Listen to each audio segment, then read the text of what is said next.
Well, thank you everyone, and it's great to be in Kentucky, and thanks for coming out, and thank you to my friends for joining me on stage this evening. I'm going to talk about something a little different. I'm going to talk about personal impact and why a union worker may want to opt out once they have that opportunity. Once you live in a right-to-work community, be it a state or a county, why you may choose to do that. So let's just go through it. And by the way, this entire presentation is going to be on our website, workerfreedom.org, with links to sources, so I encourage everyone to check it out. So why opt out? First of all, I want to clarify, someone mentioned it earlier, but it bears repeating. Right to work does not mean that unions are banned from organizing, that anyone is forced to opt out, or that employers are exempt from federal labor laws, safety regulations, etc. Those protections are federal law. You don't need to be a union member to enjoy those protections. In other words, to paraphrase a very famous someone, if you like your union, you can keep your union.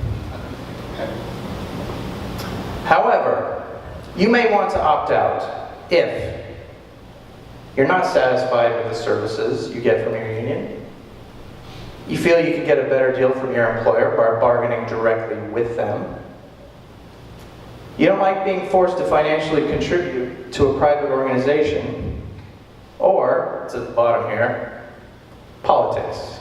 We're going to talk a little bit about that in a second.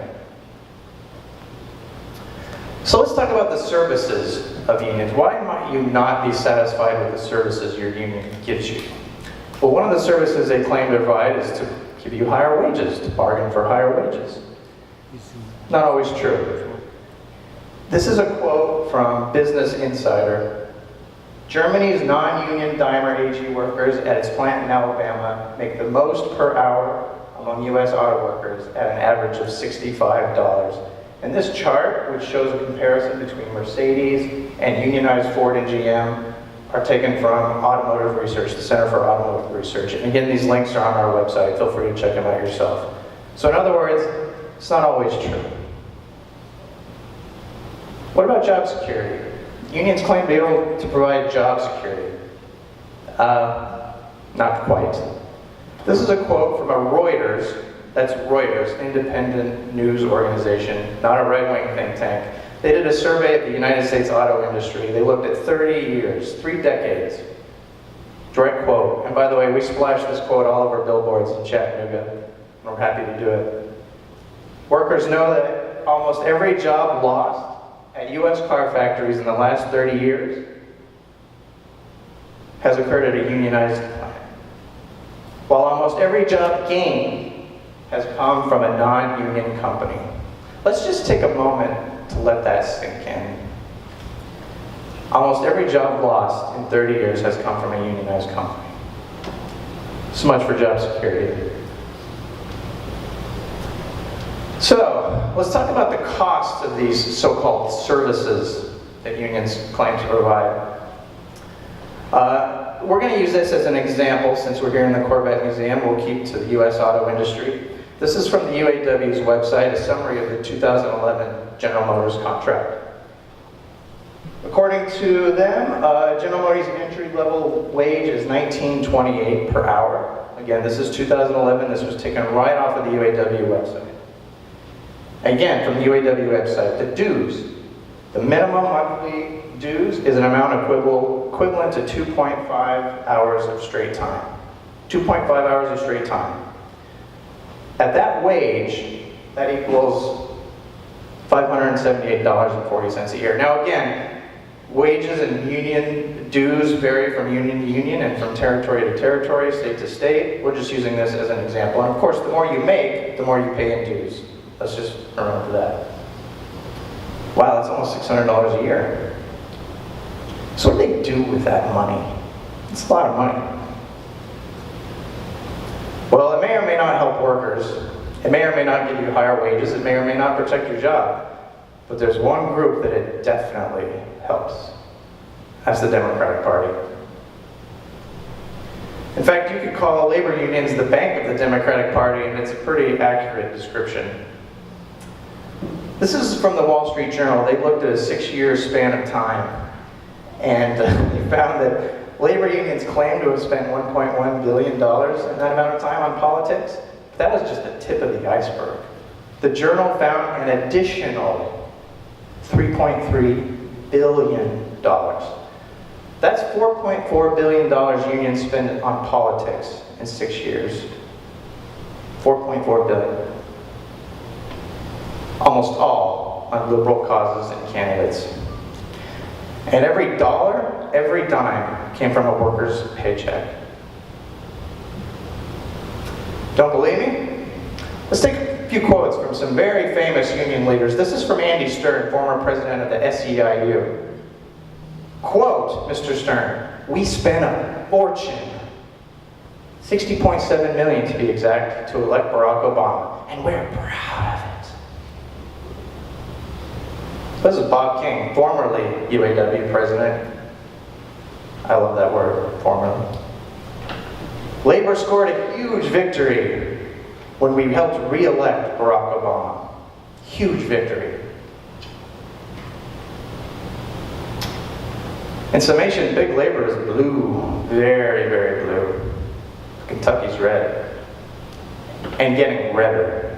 Let's take a look at some numbers. So this is Kentucky presidential voting, 2008, 2012. Take a look at those numbers. 57% for McCain, 41% for Obama. And this is election data, right, by the way, taken from the New York Times. 2012, even redder. 60% for Romney, 37% for Obama. Obama's not very popular around here.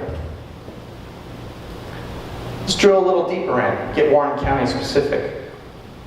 60% for Romney, 38% for Obama. That's right here in Warren County. Again, that's 2012. That's New York Times election data. But you know who loves Obama? Labor unions. I do. I know you do. I do all. Thanks for proving my point. 243 union contributions totaling $325,000 for the Kentucky Democratic Party. That's in 2012 alone. That's a lot of money for 1 year. And that source is follow the money. So what do they do with that money here in Kentucky? Well, let's take a look at some politicians right here in Kentucky that the UAW funds and supports. And not just the UAW. This is John Yarmouth, Kentucky's 3rd District U.S. Representative. His top contributors are littered with union donors. Teamsters, 10 grand. UAW, 10 grand. Iron workers, they're not the only three. The only three we could fit on this side. So who is this guy? Who's John Yarmouth? What kind of candidates are the UAW and the Teamsters supporting? Well, the UAW supports Yarmouth, but what does Yarmouth support? He supports gun restrictions. This is a quote taken directly from Yarmouth's website. "We have gun control in this country, and we need stronger laws." What else does Yarmouth support? Well, he supports socialized medicine. And that's not like a hyperbolic phrase. That's literally what he's advocating for. Again, this is a quote taken directly from the UAW-supported Congressman John Yarmouth. "I have co-sponsored the United States National Health Care Act, which establishes universal insurance that is publicly financed."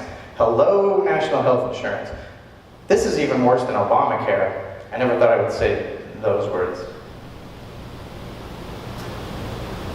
So, this is a quote from Richard Trumka. This is one of my favorite quotes. He's the president of the AFL-CIO, big umbrella organization, which includes the UAW. "If you think your union wants to bargain wages for you and that's what they're there for and that's what they care about," he doesn't even bother pretending that. This is what he says. "I got into the labor movement not because I wanted to bargain for wages, but because I saw it as a vehicle for social change." Trumka wants to, and this is a quote, "fundamentally restructure our economy and reestablish popular control over private corporations." Well, that's taking control of the means of production, and Karl Marx could not have said it better. And really didn't say it better, I don't think. And he wants to do this with your money. Not his own money, your money. So let's go back to this number again. GM entry-level wages, again, this is right off UAW's website, $578 a year. What could you get for that money right here in Warren County? Just take a look. Warren County gas price, $2.359 per gallon. This was taken a couple days ago out of automotive.com. That's 245 gallons of gas. Standard sedan, 18-gallon gas tank. If you fill your tank once a month, that's over a year's worth of gasoline. How about a 4-day Caribbean cruise plus airfare? Couldn't get all the way there, but just about. If your spouse is a union member and they opt out too, hell, you're on your way to the Caribbean. I just want to say one final thing before I leave. I can't believe that in the United States of America, we still have to argue about whether or not someone should have a choice. It's kind of mind-boggling. But anyway, thank you for listening. Appreciate it.